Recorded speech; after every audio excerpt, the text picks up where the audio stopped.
Hello friends. आज की video में मैं आपके साथ एक सत्य घटना, एक बूढ़े आदमी की कहानी आपके साथ शेयर करूंगी, जो कि कहानी जीवात्मा जगत के नियम पुस्तक में से ली गई है। यह कहानी रति और विस्पी, जो लड़के थे जिनकी मृत्यु हो चुकी थी और जो अपनी माता खुर्शेद भावनगरी से बातचीत किया करते थे, वो उन दोनों ने ही अपनी माँ को यह कहानी बताई। वह अपनी माँ से कहते हैं कि जीवात्मा जगत में हमारे साथ कुछ समय पहले एक ऐसी घटना घटित हुई। हमने अपने पसंदीदा झरने के किनारे एक बूढ़े व्यक्ति को देखा। वह रति और विस्पी बता रहे हैं कि जीवात्मा जगत में एक बहुत सुंदर झरना है और वो जो हमें बहुत पसंद था और हम वहाँ बहुत समय व्यतीत करते थे। वहाँ उसके किनारे एक बूढ़ा आदमी बैठा था। बूढ़े व्यक्ति यहाँ न के बराबर दिखाई पड़ते हैं। यहाँ पर कहने का मतलब उनका यह था कि जीवात्मा जगत में जब भी कोई आत्मा ऊपर जाती है तो कोई भी बूढ़ी नहीं होती। यहाँ पर पृथ्वी पर जैसे किसी की मृत्यु बुढ़ापे में होती है, लेकिन उसकी आत्मा जो है जब वह ऊपर जाती है तो वह बूढ़ी नहीं होती। तो वो यही कह रहे हैं कि वैसे तो वहाँ पर कोई बूढ़ा व्यक्ति आसानी से दिखाई नहीं देता, लेकिन उन्होंने झरने के किनारे एक बूढ़े व्यक्ति को देखा। क्योंकि आत्मा ज्यों ही बुद्धिमान होती है, वे यहाँ युवा होती जाती हैं। वे यहाँ ये कह रहे हैं कि जैसे जैसे आत्मा को यह ज्ञान हो जाता है कि वे मर चुके हैं और वे ऊपर अब जीवात्मा जगत में हैं, जब उन्हें यह जानकारी हो जाती है तो वो आत्मा जो है वह युवा होती जाती है, वह बूढ़ी नहीं रहती। इसलिए हम उस व्यक्ति को देखकर काफ़ी हैरान हुए। हमने उनसे पूछा, क्या आप नए आए हैं यहाँ?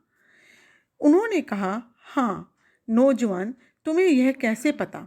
बूढ़ा आदमी उनको लड़कों को कह रहा है कि हाँ, मैं यहाँ पर नया हूँ। तुम्हें यह कैसे पता कि मैं यहाँ का नहीं हूँ?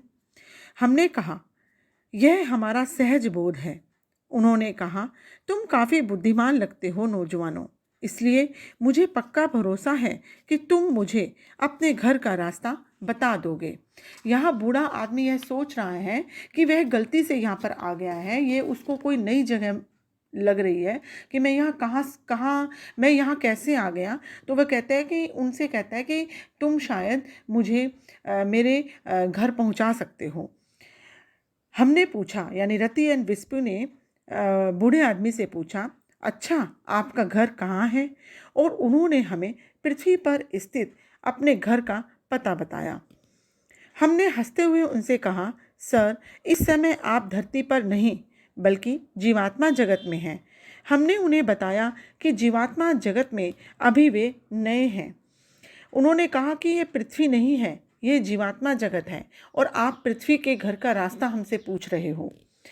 उन्होंने हमें इस तरह देखा, वह बता रहे हैं कि बूढ़े आदमी हमें ऐसे देख रहा था मानो हम किसी पागल खाने से भागकर आए हों। वह बूढ़ा आदमी रति और विस्पी की जो आत्मा थी उसे वह पागल समझ रहा था और बहुत धीरे से उसने कहा, मुझे लगा कि तुम बहुत बुद्धिमान हो, क्योंकि मैं किसी तरह से इस यहाँ छुट्टी मनाने वाली ऐसी जगह पर आ गया हूँ।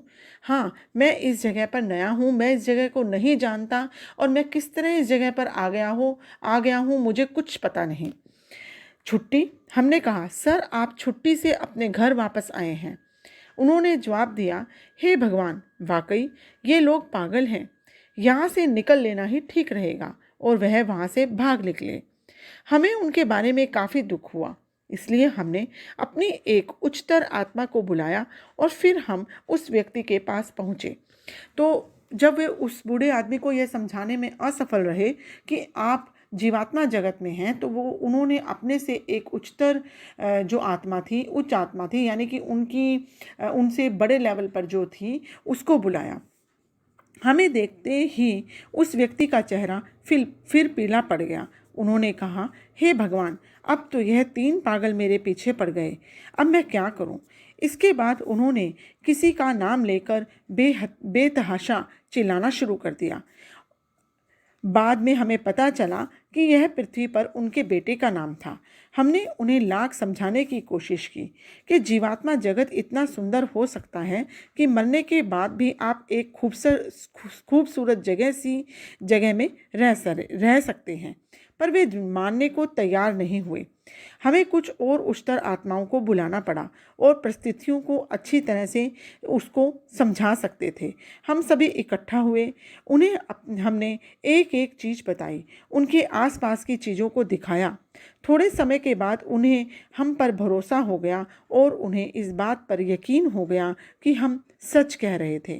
तब वे हमसे काफ़ी घुल मिल गए और कहा, पृथ्वी पर हमेशा मुझे यह चिंता सताती थी कि मेरे मरने के बाद हमें एक अनंत शांति में सोना पड़ेगा जो बंजर बादलों पर होगा, जहाँ केवल देवदूत ही उड़ सकते हैं।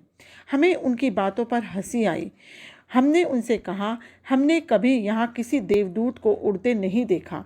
इस पर उन्होंने कहा, ओह, इसका मतलब है कि हम स्वर्ग में नहीं हैं, तो फिर स्वर्ग कितना सुंदर होगा। हम फिर हंसे और उन्हें समझाया कि यह उच्च लोक है और यही स्वर्ग है, पर निश्चित रूप से उच्चतम लोक इतना सुंदर है जो हमारी कल्पनाओं से परे है। वे अब कुछ कम बूढ़े दिखने लगे थे क्योंकि उनका अवचेतन मन जागृत होने लगा था और उसका द्वार खुलने लगा था। वे अब कुछ ज्ञानी होने लगे थे, पर उन्हें अब भी बहुत कुछ सीखना था। वे काफ़ी हैरान थे कि अनंत शांति वाला स्थान इतना सुंदर हो सकता है और विराम में रहने की बजाय यहाँ हम सभी जीते जागते कितने उत्साह से जी रहे हैं। यहाँ जो बूढ़ा व्यक्ति है, उसने जो धरती पर स्वर्ग की कल्पना की थी, वह उसके बारे में बता रहा है कि मुझे तो ऐसा लगता था कि जो स्वर्ग होगा वह बादलों पर होगा और वहाँ सब देवदूत उड़ रहे होंगे, लेकिन ऐसा कुछ भी नहीं था। यहाँ विस्पी ऋतु बता रहे हैं कि स्वर्ग जो है वह बहुत ही सुंदर है और वहाँ पर एक अनंत शांति का अनुभव होता है। वहाँ पर हम सभी इसी तरह जीते जागते और उत्साह से रह सकते हैं जैसे हम पृथ्वी पर रहते हैं। इस कहानी से आप यह जान सकते हैं कि पृथ्वी पर लोग जीवात्मा जगत के प्रति कितने अज्ञानी और भयभीत हैं और जब उन्हें सच्चाई पता चलती है तो अचंभित रह जाते हैं। इसलिए प्रिय पृथ्वी लोकवासियों, जीवात्माओं की बातचीत के जरिए अपने आप को जीवात्मा जगत के लिए तैयार कर लीजिए और अपने जीवन को ईश्वरीय भले मार्ग पर ले जाने का निर्णय कर लीजिए ताकि आप उच्चतर लोकों में पहुंच सकें। धन्यवाद।